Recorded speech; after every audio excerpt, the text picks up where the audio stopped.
Salam saudara yang ada di rumah, apa kabar hari ini? Luar biasa, kita diberkati, amin ya. Berjumpa kembali dengan saya Asri Ipo Ambarita. Ya, pada kesempatan ini saya rindu berbagi kebenaran firman Tuhan, di mana saya ambil dari Kitab 1 Raja-Raja pasal 17 ayat 7 sampai dengan 24. Ya, saya percaya kita semua atau saudara yang di rumah sangat familiar dengan ayat ini, yaitu ya Elia dan janda Sarfat. Nah, pada kesempatan ini saya rindu mengambil judul atau membuat judul iman nyaris di ujung tanduk. Nah, kenapa iman nyaris di ujung tanduk? Karena ini menjadi berkat bagi saya. Nah, apa itu iman nyaris di ujung tanduk? Melalui kisah ini kita belajar, atau saya secara pribadi belajar, yaitu pertama, ketika Tuhan memerintahkan Elia untuk mengunjungi janda Sarfat, saya melihat bahwa ternyata iman nyaris di ujung tanduk tidak selamanya ini dihadirkan di dalam kehidupan orang yang percaya, orang yang saleh, tanda kutip, orang yang tidak mengenal Tuhan, orang yang mengenal Tuhan. Artinya iman nyaris di ujung tanduk juga Tuhan percayakan, dapat Tuhan percayakan kepada orang yang mungkin masih belum percaya atau masih kurang sungguh-sungguh mengenal Tuhan. Nah, ini terbukti bahwa Tuhan tidak memilih bangsa Israel atau janda di Israel, tetapi janda di Sarfat. Oke, sampai di sini. Nah, yang kedua, berkat apa yang saya peroleh?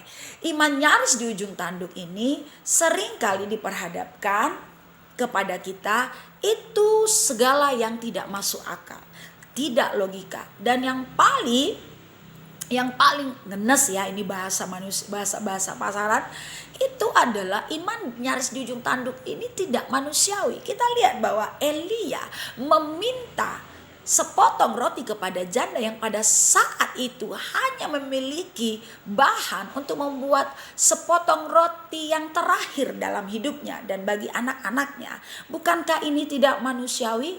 Nah, saudara yang terkasih yang ada di rumah, iman nyaris di ujung tanduk itu seringkali berbicara di luar akal sehat dan kekuatan kita.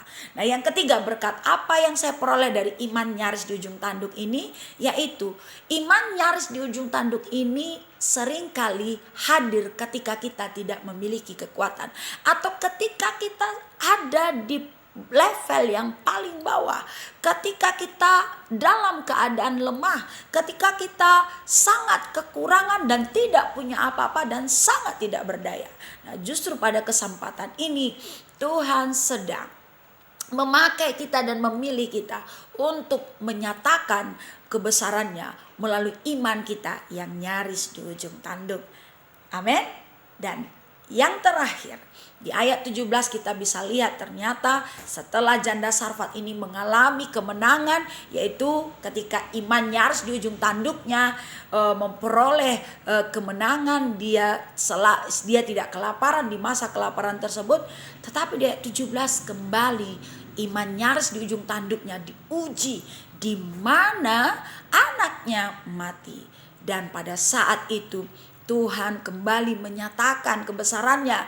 Tuhan menguji janda Sarfat dan Tuhan memakai Elia kembali untuk menyatakan bahwa kebesaran Tuhan, kuasa Tuhan justru hadir ketika hal-hal yang tidak masuk akal, hal-hal yang di luar akal pikiran kita, bahkan tidak manusiawi, bahkan tidak menyenangkan. Itu yang Tuhan sedang perhadapkan untuk membawa kita kepada iman nyaris di ujung tanduk.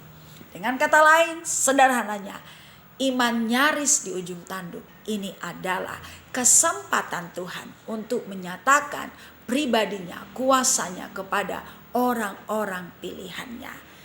Terpuji nama Tuhan. Itu berkat Tuhan yang rindu saya bagikan bagi kita semuanya, dan saya percaya saya dan saudara juga adalah orang yang dipilih Tuhan. Mari persiapkan hati dan pikiran kita bahwa kita juga mampu memiliki atau masuk dalam momen iman nyaris di ujung tanduk. Tuhan Yesus memberkati. Shalom.